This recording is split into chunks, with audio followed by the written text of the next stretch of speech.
Papa, alam mo yun? Ano ang kapitbahay natin dyan? Buntis pala, magtatatlong buwan na. Tapos hindi alam ng bata kung sino ang ama. O tapos, ano sabi ng magulang? Hindi alam kung sino ang ama. Ay, galit na galit. Ano ba yan? Kumit ka sa akin, alam mo na. Putang ina. Wow naman!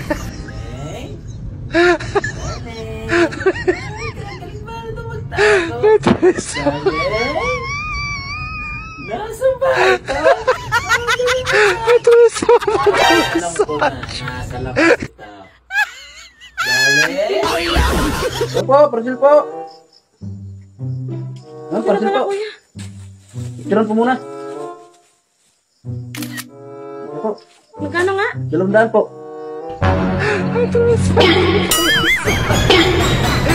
Ayaw, di ma. Sorry po. Sorry po. Hindi ko po sinasadya, ma'am. Sorry po. Napagayon po ako. Nahulog po, ma'am. Napagayon po ako. Hindi ko po sinasadya, ma'am. Sa asawa ko. Sorry po. Napagayon po ako. Kuya ha? Kaya siya, sir.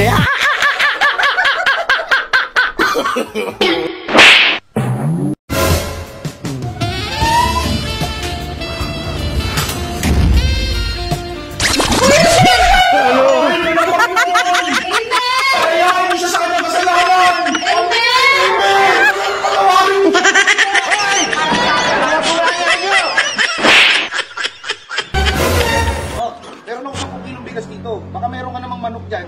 Sa'yo na lang to, kahit 1 kilo lang. Sigurado ka? Sabihin ko kay Mare ha? Sabihin mo lang. Hey, sabihin ko Mare. Pakiran daw, kapalit isang kilong bigas. Pare, sinabi ni Mare. Mare, ayaw pumayag ni Mare. Kinain mo na, sayang din mo 10 kilong bigas. Isa lang naman eh. Mare, narinig mo sinabi ni Pare. Isa lang naman eh. Putang ina.